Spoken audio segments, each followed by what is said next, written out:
vamos ya con el tema. La sentencia, el fallo al fiscal general del Estado, una sentencia histórica. Álvaro García Ortiz ha sido condenado a 2 años de inhabilitación por revelación de datos reservados de la pareja de Ayuso. Aún no conocemos la redacción de la sentencia, pero sí el veredicto. 5 magistrados a favor de la condena y 2 en contra. Vamos. Pues yo creo que este juicio empezó al revés que empiezan todos los juicios. No se juzgó a alguien porque se tenían pruebas contra él, sino se juzgó a alguien para ver si aparecían pruebas contra él.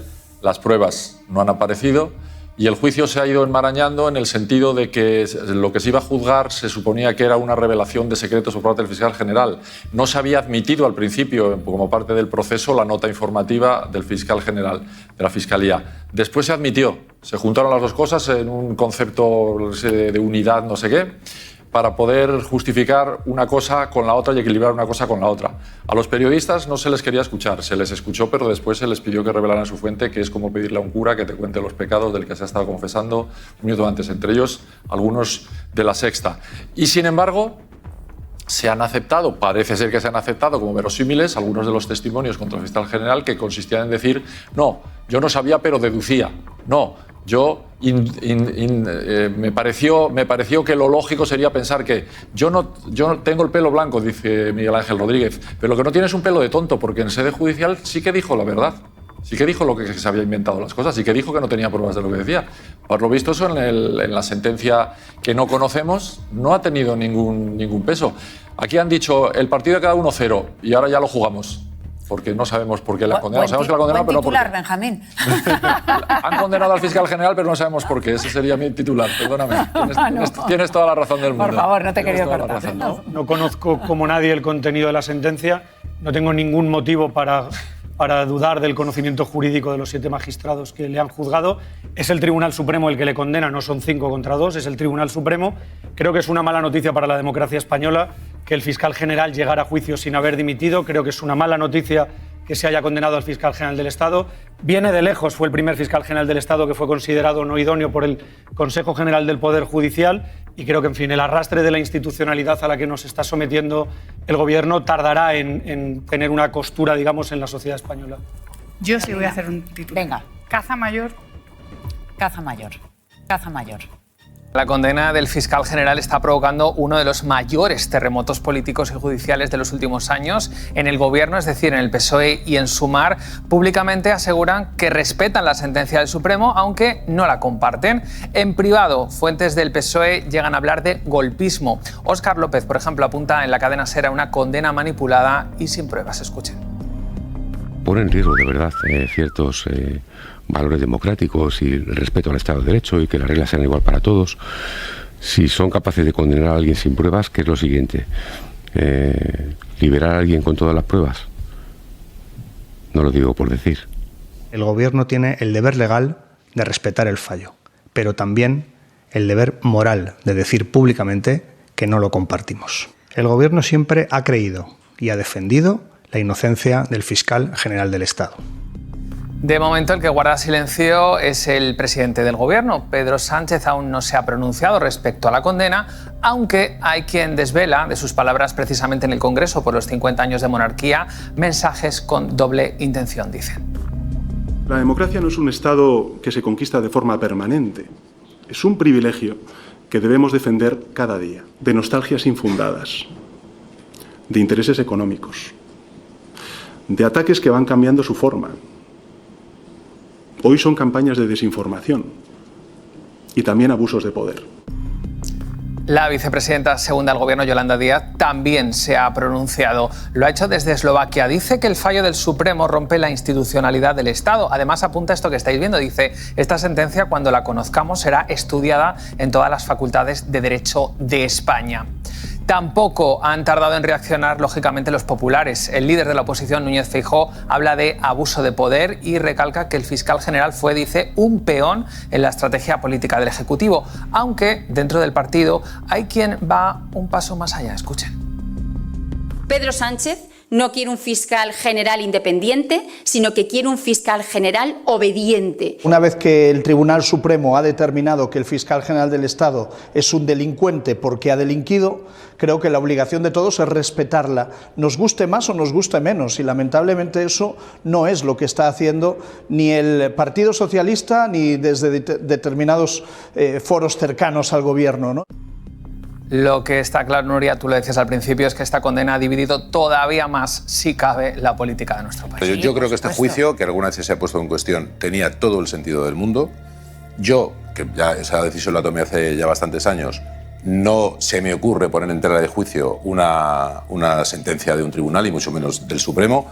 Se puede comentar, podemos verla, pero vamos, a mí decir, como se ha hecho desde el gobierno, que eso sí me parece grave, mucho más grave que decirlo aquí, que se ha condenado a una persona sin pruebas, a mí me parece lamentable. Una barbaridad. Me parece una barbaridad si lo dice un miembro del gobierno. Pero este juicio tenía sentido y se ha condenado a una persona, entiendo, luego veremos la sentencia, pero desde luego yo no lo voy a poner en cuestión porque no tengo ningún argumento jurídico para hacer eso. Se le habrá condenado porque se le habrá tenido que condenar. Cooperan coordinados en operaciones de Estado hasta llegar a ser condenados por el Tribunal Supremo. Lo de Ayuso, lamentable, por ejemplo. O sea, es que... Lo de Ayuso es lamentable. Claro, es que alzarse ella. O sea, como es un ciudadano anónimo, un hombre cualquiera, pero, por sale la ejemplo, presidenta de la Comunidad de Madrid a dar una rueda de prensa en la que defiende al ciudadano anónimo. Aitor Esteban, que dice que quien sale indemne de todo esto es un defraudador completo. Hombre, indemne no puede salir porque tiene un juicio paralelo, porque efectivamente si es un defraudador será condenado. Es que, a ver, como la presidenta de la Comunidad de Madrid sale a defender a una persona que es su pareja, con la que vive, me parece muy bien, no tengo nada que objetar al respecto, que está acusado de delitos muy graves, solamente... ¿Por los que será juzgado? Por los que será juzgado, no solamente así, fraude fiscal, obviamente, sino creación de empresas pantalla, facturación falsa, etcétera, etcétera, etcétera, una serie de presuntos delitos muy graves si un juez considera que los ha cometido y si no, pues no lo serán. Pero claro, que salga la presidenta de la Comunidad de Madrid a hacer una rueda de prensa para defender a su novio diciendo que su novio es una persona absolutamente anónima y que no merece atención mayor que la de cualquier persona, cuando me pongan una multa de tráfico yo quiero que salga la presidenta a defenderme este afán también. de protagonismo le es surrealista, de verdad. No soy del PSOE, no tengo ningún vínculo con el fiscal general del Estado, no se me pierde nada en ese asunto y tampoco me parece que haga falta ser un lince para darse cuenta de que te metes con el hermano o tratas de investigar al hermano de Ayuso porque se ha forrado trincando con las mascarillas y acabas como Pablo Casado, ¿no? Y denuncias que el jefe de prensa de la presidenta de la Comunidad de Madrid está contando mentiras sobre cómo se está intentando librar de una condena el novio de Isabel Díaz Ayuso y acabas condenado. O sea que hay algo, ¿verdad? No hace falta ser un lince para darse cuenta de que hay algo, ¿verdad? Porque yo que no soy un lince, ¿qué hay? Conspiración oscura de poderes. No, yo no soy un... A ver, yo lo que creo es que mi cortedad de miras. Bueno, exactamente. Lo primero que hay ¿Qué es lo que hay? Lo que hay un montón de gente. Lo primero que hay es un montón de chorizos, ¿verdad? Que en cuanto que se le cambia la modificación de la contratación pública en una situación de emergencia nacional con gente muriendo todos los días en los hospitales, está dispuesta a forrarse. Eso es verdad. Esto es lo primero que se demuestra. Lo segundo por allí y por aquí. Que muchos de esos sinvergüenzas, o al menos dos que sepamos, ¿verdad? Están en el entorno más próximo de Ayuso.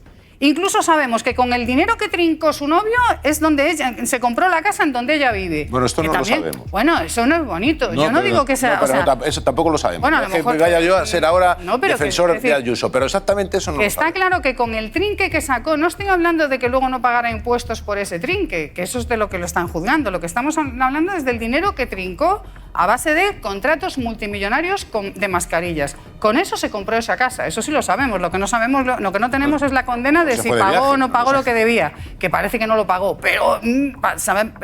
Entonces, aquí hay gente que parece que es intocable. Bueno, yo creo que la presidenta Isabel Díaz Ayuso sale a reivindicar esto porque ella se siente atacada, porque sabe que esto sucede, porque es su novio.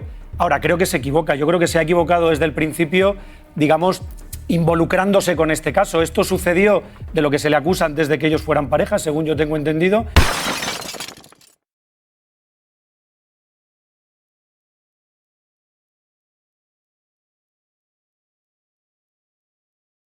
Creo que ya se debería haber desvinculado. Una vez que has entrado a la vinculación, hombre, entiendo que la tentación era demasiado grande el salir ahí a sacar pecho y decir que se ha condenado al fiscal general del Estado. Pero yo creo que es un error de estrategia, sin ninguno. No, yo quería recordar que el novio de la presidenta de la Comunidad de Madrid estaba en la agenda de Miguel Ángel Rodríguez como Alberto Quirón, y que mucho del dinero que ha llegado a las cuentas del novio de Isabel Díaz Ayuso proviene del dinero que ha sacado de Quirón, que se ha multiplicado por muchos ceros a la derecha desde que son pareja.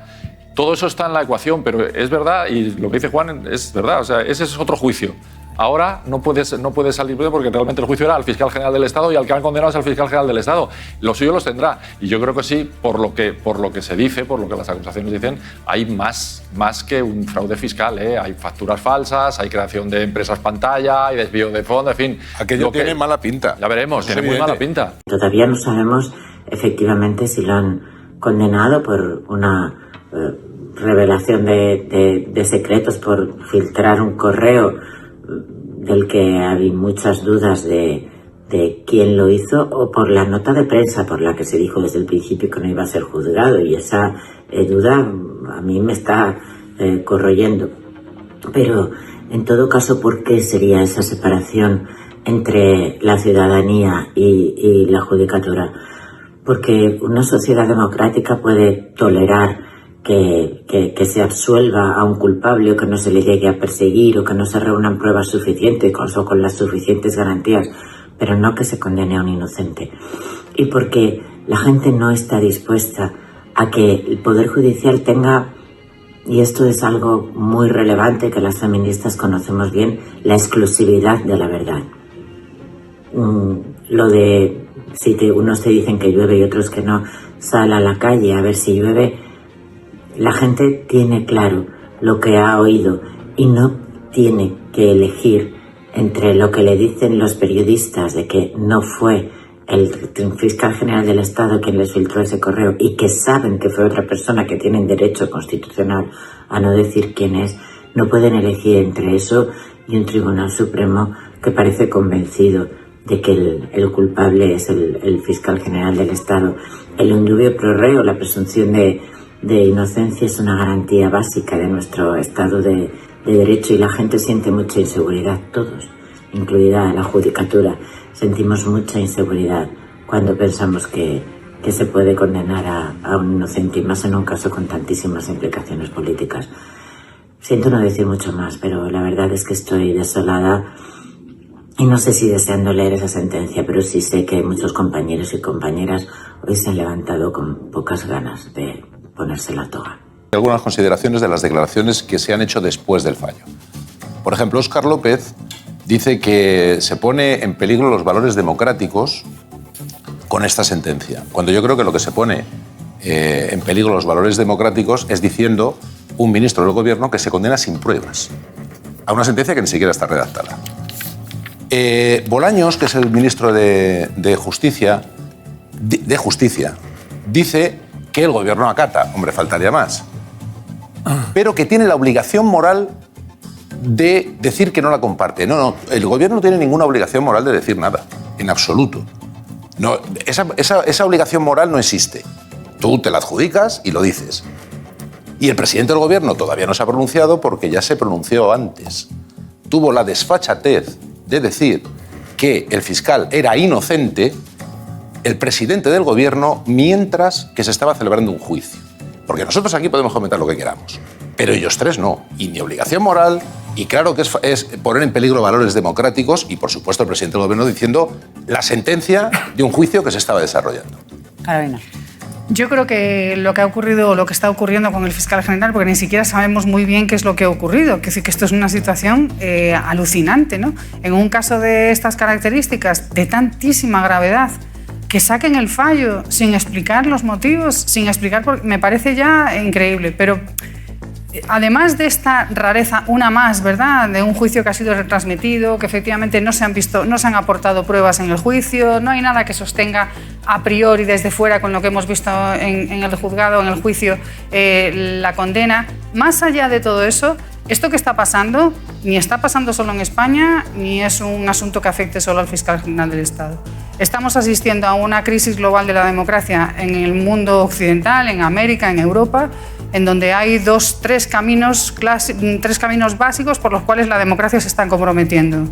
Circulación de noticias falsas, lo que estábamos comentando antes, generalización de la mentira como forma de hacer política. 2, expansión del poder ejecutivo sin ningún otro poder, sin ningún poder legislativo que le agarre. Y 3, politización de la justicia y judicialización de la política. En muchas democracias de nuestro entorno, de América del Norte, de América del Sur, de Europa, estamos viendo cómo el poder judicial actúa como si fuera un actor político y los actores políticos intentan controlar el poder judicial. Y esto son cosas gravísimas que afectan a la democracia, a las raíces de la democracia, que son una carcoma y que las democracias hasta ahora no se están sabiendo defender. Yo creo que esto que estamos viendo de verdad que no es una cosa más. A mí me genera inquietud hasta en términos personales, es decir, si esto le puede pasar al fiscal general del Estado, ¿qué no nos puede pasar a los demás? Es un proceso de extensión del lawfare. Perdona, ¿qué le ha pasado exactamente al fiscal general del Estado? Es que lo podemos convertir en una víctima que tampoco, ya te digo, yo la sentencia no la voy a valorar, pero ¿qué le ha pasado exactamente? Le ha pasado que es un señor que cuando se le abre una investigación borra todos sus dispositivos, la víctima. Cuando en el juicio si se están viendo sean pruebas o no sean pruebas, lo veremos en la sentencia. Pero si yo no sé por lo que te pueden pero si lo que evidentemente no, el Tribunal Supremo habrá condenado al fiscal basándose en lo que se tenga que pasar. Lo que yo estoy diciendo es que cuando colocas al fiscal general del Estado como diciendo si le ha pasado a él, al pobre. Bueno, interpreto, perdóname que eso tú no lo has dicho. Digo, si le ha pasado a él esto, claro, es que a la democracia le están pasando muchísimas cosas. Permíteme. Pero cuando en un juicio se ve que por primera vez en la historia de la humanidad un periodista le da la información a alguien de Moncloa, esto no lo había visto nunca, pues son cosas que suceden y que pasan desde hace cosas 10 raras. años en vamos a convertirle. Desde hace 10 años estamos viendo como jueces de manera torticera abren investigaciones contra elementos que políticamente entienden hostiles o adversos. La judicialización de la política y al revés, estoy de acuerdo. Ahora, partidos políticos que establecen relaciones preferentes con jueces para intentar ganar en los juzgados lo que no ganan en las urnas. Yo creo que siempre somos muy críticos con la justicia escaloncito. Da la sensación muchas veces, los que no entendemos de leyes, que la justicia es justa cuando no le toca. Casi siempre pasa igual. Claro, el lawfare es cuando ataca a la izquierda, porque cuando ataca a la Gürtel es gran justicia. No, vamos, yo es que me niego a hablar el mismo magistrado. De todas estas cosas porque es que el mismo, bueno, por cierto. Déjame Carolina, por favor. Yo coincido contigo en que creo que no venimos, o sea, no vamos hacia el mismo sitio, ¿no? O sea, claro que hay un problema porque en Estados Unidos Donald Trump, en Hungría Viktor Orbán, los Kaczynski en Polonia decían que los jueces iban contra ellos, que los medios iban contra ellos. Y a mí esto me suena, entonces yo no tengo ninguna duda que el Tribunal Supremo lo habrá condenado porque cree que tiene que condenarlo. Esto del lawfare es una pesadilla que metió la extrema izquierda populista en la vida política española hace 10 años, que curiosamente cuando el PP cae por una sentencia, aquí no hay. Pero yo, si me permites por la valoración, Nuria, a mí dos cosas, ¿no? Se cierra una semana más, otra semana más muy mala para el gobierno. 24 años de petición para cárcel para José Luis Ábalos, lo que empezó siendo una broma, es de cosas personales, hay que ver la prensa basura, qué cosas saca, y el informe patrimonial sobre Santos Cerdán, que también era súper Santos Cerdán, según Rodríguez Zapatero, ¿no? Y luego yo creo que la conclusión se ve con el fiscal general del Estado, con el no idóneo fiscal general del Estado. Desde luego, todo el que se acerca a Pedro Sánchez sale mal, ¿eh? Es decir, o sea, Podemos tiene 4 o 5 diputados, Sumar está hecho unos zorros, Esquerra está hecho unos zorros, Junts está hecho unos zorros, y ahora le toca al fiscal general. No parece la mejor compañía, ¿eh? Me parece a mí que al que no le va muy bien es al que se mete con Isabel Díaz Ayuso. Les está yendo bastante mal a los que se han metido con ella en su territorio. No ha habido en el juicio, en mi opinión, ni una sola prueba concluyente, ni una sola que haya demostrado que el fiscal general del Estado filtró antes que nadie la información reservada sobre el señor González Amador, porque si revelas un secreto que es un secreto a voces, ya no lo estás revelando. Como no colaba lo de la revelación del secreto, porque lo tenían 200 personas, periodistas que lo han contado y demás, con pelos y señales, entonces han hecho una cosa que han llamado unidad de acto. Se ha llamado así. Unidad de acto es unir la filtración del correo de González Amador y su abogado con la Fiscalía, con la nota, en fin, informativa de la Fiscalía, cosa bastante rara. ¿Lawfare existe? ¿No existe? Yo no sé si existe. Yo lo que sé es que yo he leído al señor López, consejero de Isabel Díaz Ayuso, diciendo el 90% de las jueces están con el Partido Popular. Yo lo que sé es que he oído al portavoz del Partido Popular en el Senado decir que controlamos la sala segunda del Tribunal Supremo desde detrás. Yo eso lo he oído. Yo lo que sé es que en los 25 años de gobiernos del Partido Popular y del Partido Socialista, en la democracia española, en los 25 años la mayoría del Supremo ha sido siempre conservadora. Nunca ha habido una mayoría del Supremo socialista. Entonces, bueno, o liberal o progresista, como quieras llamar. Creo que hay bastantes evidencias de que el mundo judicial está bastante más cerca ideológicamente de la derecha que de la izquierda, lo cual no significa que voten mal o que... ¿Eso desencadena en prevaricación? Bueno, claro, quiero decirte, es que los jueces evidentemente tienen su ideología y las personas. Y efectivamente, las personas tienen su ideología y luego pueden ejercer su función como jueces de una manera ecuánime. O no. Pero claro, es que pero se está poniendo en tela de juicio a toda la judicatura. Claro, que nosotros, insisto, que yo creo que nosotros... cuando condenan a alguien del gobierno. Claro, quiero decirte, si nosotros podemos comentar, a ti te puede parecer que no hay pruebas, a mí me puede parecer que sí, no lo sé, pero es que hay un tribunal que es el que juzga, que tiene... por lo menos más conocimientos que yo tiene. Cierto conocimiento jurídico. Cierto, a lo mejor, el Tribunal Supremo... ¿No nos ha dicho por qué? Todavía no sabemos por qué. Pero vamos a ver la anomalía. Es una anomalía tan grave. Pero si una cosa, Carolina, si ha habido tantas anomalías. ¿No vas a saber la sentencia? No, yo no lo dudo. Yo lo que digo es que yo lo que digo es que eso tiene efectos. En este juicio han pasado muchas cosas que son una excepción. Que el fiscal general del Estado siga siendo fiscal general del Estado cuando está imputado y va a ser juzgado, esto ya sí que es una anomalía. Es que fíjate, es una anomalía. Otra cosa que efectivamente lo podía hacer y lo hizo. Pero ya es una anomalía. Vamos a ver, el hecho de que alguien es que se me ocurren muchas más. Es que este juicio es muy importante, no es un juicio corriente. Claro. No es una cosa corriente, es algo excepcional, como tú bien dices.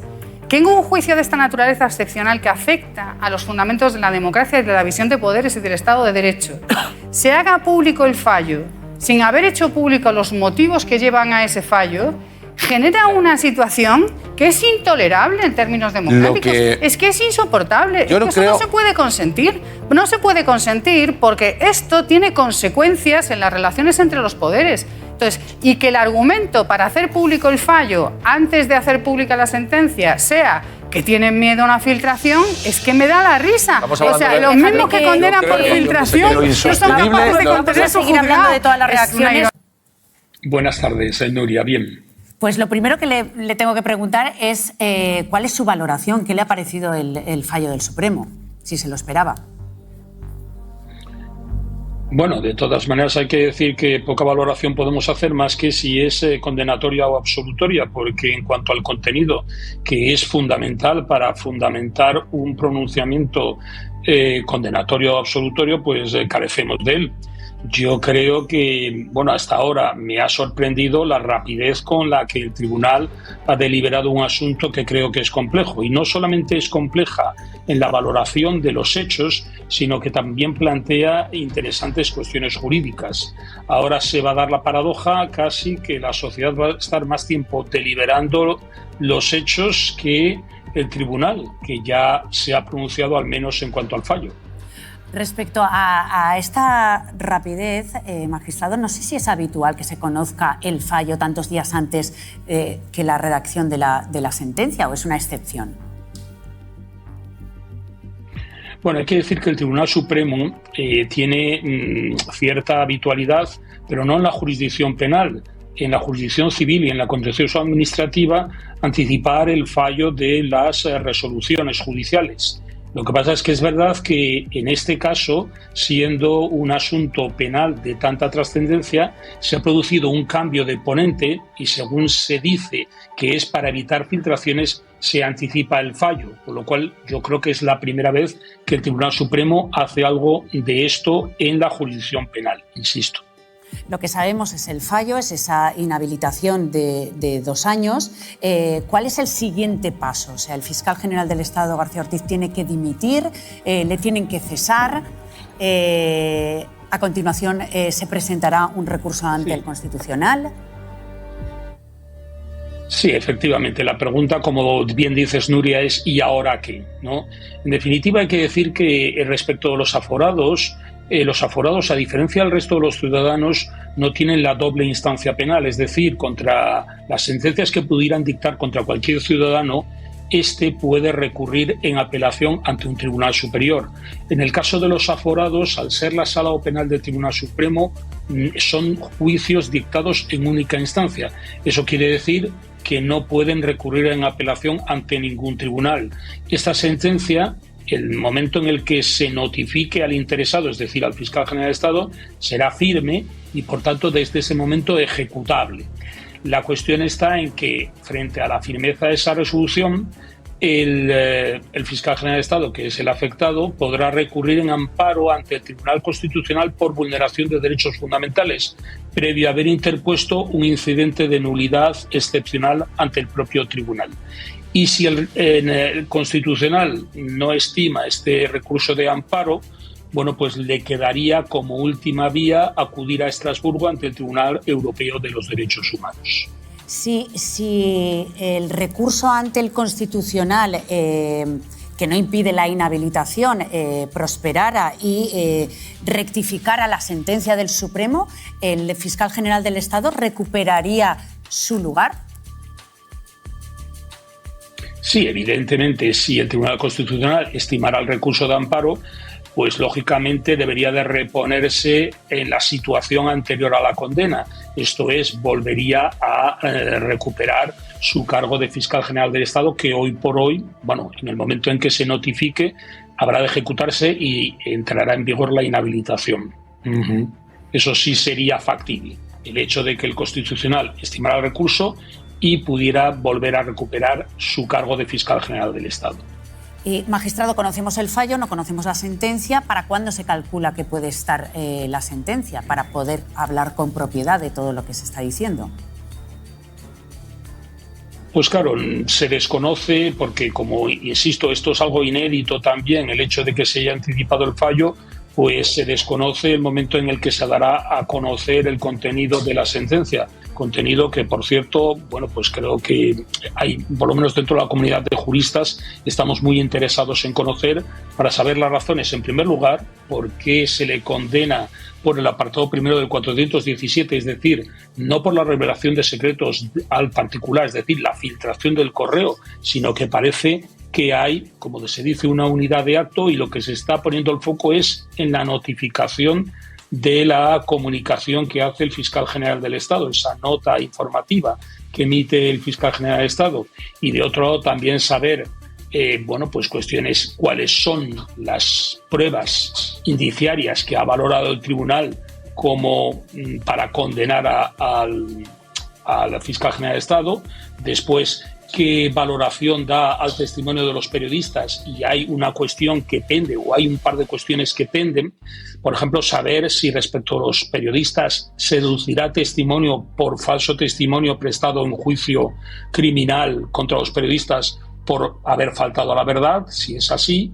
Y otra cuestión que también está en el aire y que hay que ver si tiene alguna repercusión es si tendrá alguna derivada esta sentencia de condena al fiscal general del Estado por la revelación del secreto, por la filtración del correo electrónico, si tendrá alguna repercusión en los procedimientos penales que tiene pendientes el señor González Amador, en concreto por la defraudación tributaria. Si esta condena podrá tener algún efecto en los procedimientos penales pendientes del señor González Amador.